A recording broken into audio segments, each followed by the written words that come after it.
For rotator cuff strengthening, I'm going to take a band and I'm going to go ahead.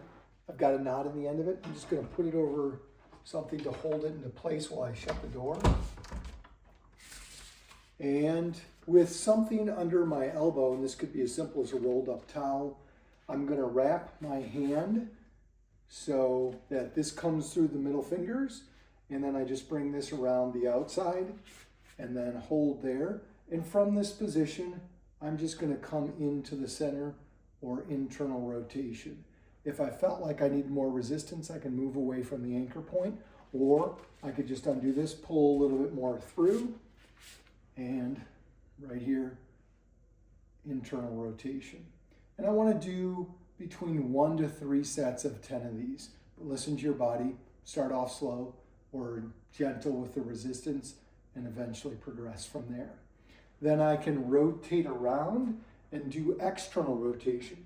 External rotation is typically more difficult, so I can get closer to the anchor point and come out like this. And I'm maintaining my arm against that stabilization device, whether it's a towel or something else, just really holding it tight like that.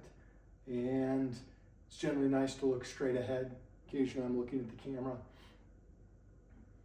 Just like that. Left and right side, 1 to 3 sets of 10.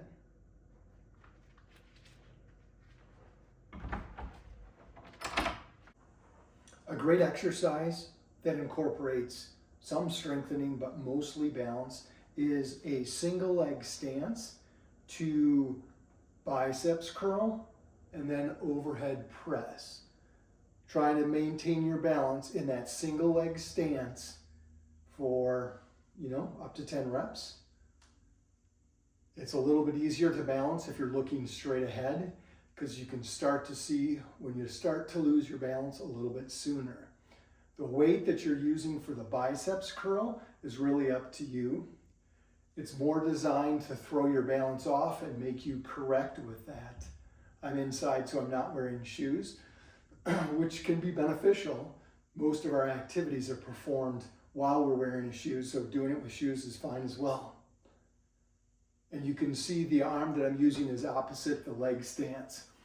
Then I switch off and do the same amount of reps and compare how it feels both balance-wise and strength-wise, left compared to right, and trying to work on resolving those lack of symmetries or lack of balance, so that we have, even though we are generally hand dominant, shoulder side dominant, we really want to have symmetry in our strength to the best of our ability.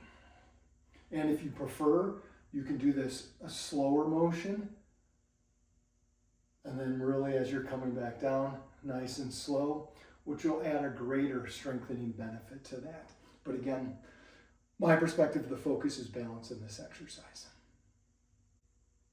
For core strengthening, I like planks as a nice simple way to do an exercise. You have front, side, inside, and back. At least that's the way I refer to them, and I think it'll be self-explanatory. So front plank, just coming into this position and holding. If you wanted to do it up on your arms, you can. Just like this. If that's real challenge, it causes some problems, you can always go to your knees and hold that. If you get to the point where you feel like it's too easy in this position, you can go to single leg stance, just like that, single leg position, and hold that. Eventually you can get to a point where with a wire, you go single arm, and eventually arm and opposite leg. But that takes a while to progress to that. Don't feel like it's in a rush. Same thing for the side plank. So I'm in this position, I just come up like this. If I had problems with that, I could do this with the knees bent, and it's significantly easier. Once this gets easy, you go to the point where you lift your top leg up. That makes it significantly harder. Ideally, you get up to about 30 seconds of that leg up, which is challenging and can take months, if not longer. Some people never get there. Okay, inside plank is a little bit different. You have to be very cautious with this. You want to really ensure that this knee is as stable as possible and locked out if at all possible. So you're in this position and you just come up. what you can do is you can come up here with this leg down and slowly try to lift it off. If you can't lift it off, you just put it right back down.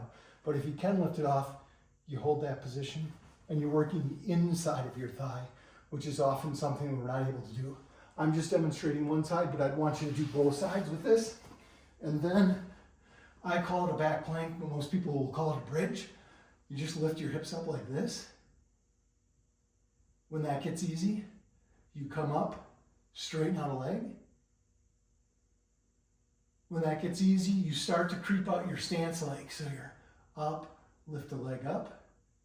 And when you get really far out here, it's really challenging. I'm feeling that there.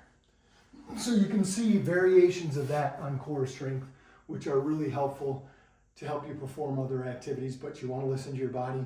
You don't want to overdo it. Gradually progress into the harder forms of that exercise.